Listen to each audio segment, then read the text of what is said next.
Hello friends, welcome to Roshi study. हम start करने जा रहे हैं एक नया टॉपिक जिसका नाम है forest and wild life. Forest जो कि एक बहुत ही इंपॉर्टेंट एस्पेक्ट है, ब्यूटी है एनवायरनमेंट की और नेचर की, और ये बहुत ही इंपॉर्टेंट रोल प्ले करते हैं in maintaining the ecological balance. तो ये चैप्टर, ये टॉपिक आपके एग्जामिनेशन और कॉम्पिटिशन्स के पॉइंट ऑफ व्यू से काफी इंपॉर्टेंट है।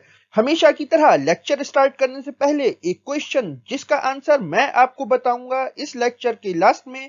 आप जब तक इसको ट्राई करो और आंसर करने की कोशिश करो। और क्वेश्चन है कि किस स्टेट में Van Vihar national park situated है। आपके ऑप्शंस हैं उड़ीसा, छत्तीसगढ़, मध्य प्रदेश एंड गुजरात, और इसको आंसर करो in the comment section. So stay with us because there is a lot to know, a lot to discuss. But before we begin, अब आप रोश स्टडी के साथ घर बैठे तैयारी कर सकते हैं वेरियस टेस्ट, कॉम्पिटिशन्स और एग्जाम्स के। हमारे लेक्चर्स का पीडीएफ डाउनलोड करने के लिए टेलीग्राम चैनल रोश स्टडी को सब्सक्राइब करें और हमको फॉलो करें ऑन इंस्टाग्राम एंड फेसबुक।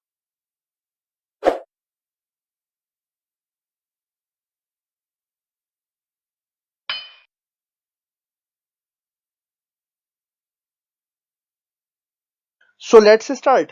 जितने भी लिविंग ऑर्गेनिजम्स हैं ये सब मिलकर बनाते हैं एक कॉम्प्लेक्स वेब। इस वेब को बोला जाता है इकोलॉजिकल सिस्टम, और ह्यूमन बीइंग्स भी इस इकोलॉजिकल सिस्टम का एक छोटा सा हिस्सा है, एक छोटा सा पार्ट है। यहाँ पर फॉरेस्ट एक बहुत ही इंपॉर्टेंट रोल प्ले करते हैं। फॉरेस्ट जो कि कंसीडर किए जाते हैं प्राइमरी प्रोड्यूसर, और सारे लिविंग थिंग्स, सारे लिविंग ऑर्गेनिजम्स डिपेंड करते हैं ऑन फॉरेस्ट।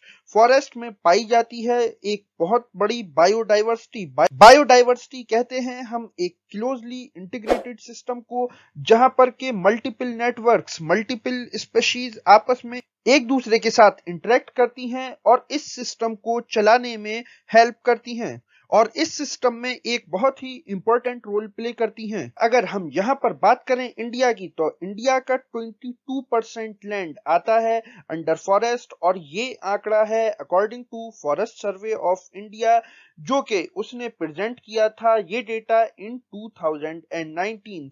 इंडिया कंटेन करता है वर्ल्ड की 8% के around total number of species, जिनका टोटल नंबर बनता है अबाउट 1.6 मिलियन। इस 1.6 मिलियन में 47,000 स्पेशीज हैं ऑफ फ्लोरा एंड 81,000 स्पेशीज हैं ऑफ फौना, और 15,000 इंडिजिनस फ्लावरिंग स्पेशीज भी पाई जाती हैं। इंडिया जो कि वर्ल्ड की लार्जेस्ट फॉरेस्ट मार्केट कंसीडर किया जाता है, तो इंडिया में ये जो फ्लोरा और फौना की स्पेशीज हैं, मींस जो एनिमल्स और प्लांट्स की स्पेशीज हैं, इसमें से मैमल्स की 79 स्पेशीज, बर्ड्स की 44 species, 15 species of reptiles and 3 species of amphibians consider की जाती हैं ऑन थ्रेटेंड लिस्ट। मींस इनके सर्वाइवल को भी खतरा है।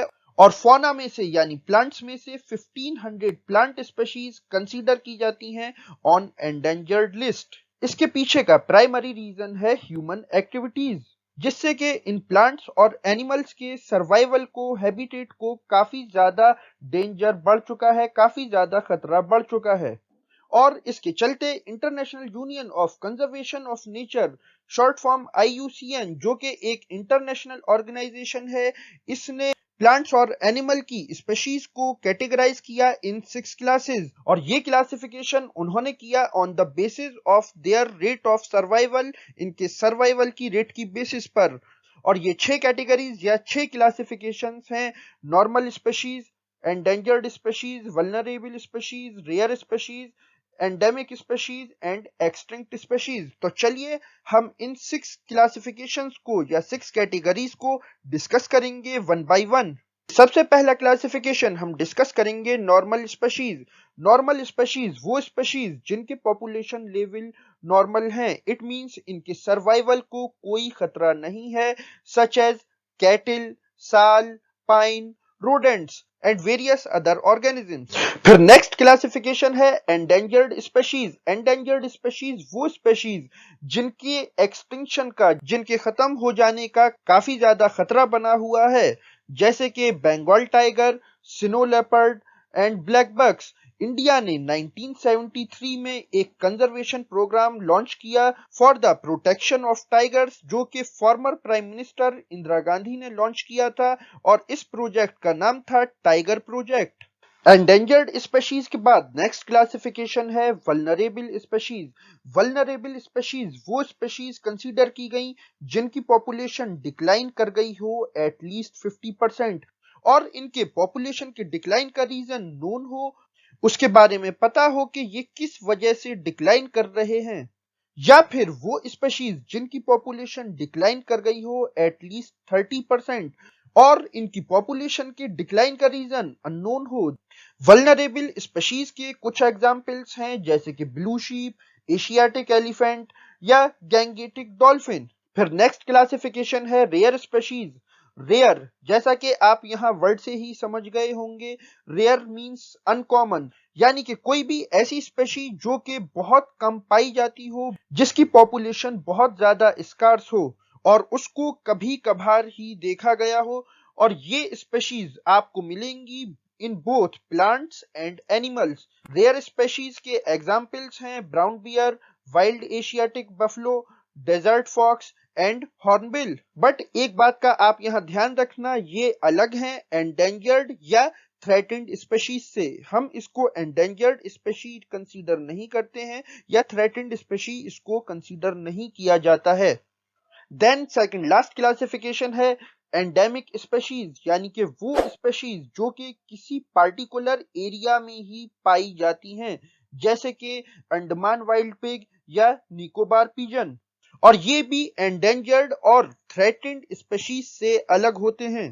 एंडेमिक स्पेशीज के बाद नेक्स्ट और लास्ट क्लासिफिकेशन है एक्सटिंक्ट स्पेशीज। एक्सटिंक्ट से ही बना टर्म एक्सटिंक्शन, और एक्सटिंक्शन के माने हैं किसी भी काइंड ऑफ ऑर्गेनिज्म या ग्रुप ऑफ काइंड का एक्सटिंक्ट हो जाना, टर्मिनेट हो जाना, यानी कि खत्म हो जाना, और इसके पीछे रोल प्ले करते हैं वेरियस कॉजेज सच एज उस ऑर्गेनिज्म की, उस स्पेशी की ब्रीडिंग कैपेसिटी लॉस्ट कर जाना, जिसकी वजह से उसकी पॉपुलेशन में एक डिक्लाइन आता जाता है, और फाइनली उस स्पेशीज के लास्ट ऑर्गेनिज्म के डेथ के बाद वो स्पेशी, वो ऑर्गेनिज्म हमेशा हमेशा के लिए एक्सटिंक्ट हो जाता है, हमेशा के लिए खत्म हो जाता है। और इसके वेरियस एग्जांपल्स जैसे कि डायनासोर्स, डोडो, ग्रेट ऑक, passenger pigeon and various other organisms. अच्छा, तो ये जो बायोडाइवर्सिटी है इसके डिक्लाइन के पीछे क्या रीजन है? इसके पीछे वेरियस रीजंस रोल प्ले करते हैं such as over exploitation, forest fires means जंगल में आग लग जाना, हंटिंग यानी शिकार, habitat destruction due to cutting down of jungles and trees, poaching and environmental pollution. ये कुछ बहुत इंपॉर्टेंट रीजंस जो कि बायोडाइवर्सिटी के डिक्लाइन में एक इंपॉर्टेंट रोल प्ले करते हैं। तो ये जो बायोडाइवर्सिटी है इसका कंजर्वेशन होना, इसकी प्रोटेक्शन होना बहुत ज्यादा जरूरी है, बिकॉज ये सपोर्ट करता है वेरियस सिस्टम्स को such as air, water and soil, और ये लाइफ को सपोर्ट करता है ऑन द अर्थ, और इसके साथ साथ इकोलॉजिकल बैलेंस को भी मेंटेन करने में काफी हेल्प करता है। So on the demand of conservationist, it means वो लोग जो नेचर की केयर करते हैं, ये जो बहुत वैल्यूएबल एसेट हमारे पास हैं such as forest and wildlife, इसकी केयर करते हैं। तो उनकी डिमांड पर in year 1972 government of India ने इंट्रोड्यूस किया Indian wildlife protection act. इस एक्ट ने वेरियस प्रोविजंस प्रोवाइड किए to protect the habitat of animals, और सेंट्रल गवर्नमेंट और वेरियस स्टेट्स गवर्नमेंट ने साथ मिलकर यहाँ पर काम किया और various national parks, wildlife sanctuaries and bird sanctuaries को एस्टेब्लिश किया गया according to Indian wildlife protection act. इस एक्ट का प्राइमरी एजेंडा था जो रिमेनिंग पॉपुलेशन है ऑफ एंडेंजर्ड स्पेशीज, उनको यहाँ पर प्रिजर्व करना, कंजर्व करना, और उनको हंटिंग से और जो इलीगल एक्टिविटीज हो रही हैं उनसे बचाना, इसके साथ साथ प्रोटेक्ट करना वाइल्ड लाइफ एनिमल्स के हैबिटेट को, और इसके साथ साथ रेस्ट्रिक्ट करना इलीगल ट्रेड को related to wildlife. It means अक्सर एनिमल्स को हंट डाउन किया जाता है for their skins and other important products. तो यहाँ पर इन सब इलीगल एक्टिविटीज को रोकने के लिए भी प्रोविजंस इंट्रोड्यूस किए गए और wild life act of 1980 and 1986 यहाँ पर वेरियस स्पेशीज को कंसीडर किया गया एज प्रोटेक्टेड स्पेशीज और ये स्पेशीज थी of butterfly, moth, beetles and dragonfly. तो फॉरेस्ट कंजर्वेशन और वाइल्ड लाइफ रिसोर्सेज की जहां तक बात रही तो हमारे कंट्री में majority of forest and wildlife resources own करती है और उसको मैनेज करती है government of India. Forest department ने फॉरेस्ट को डिवाइड किया इन 3 कैटेगरीज और इन 3 कैटेगरीज के नाम है reserve forest, protected forest and अनक्लास्ड forest.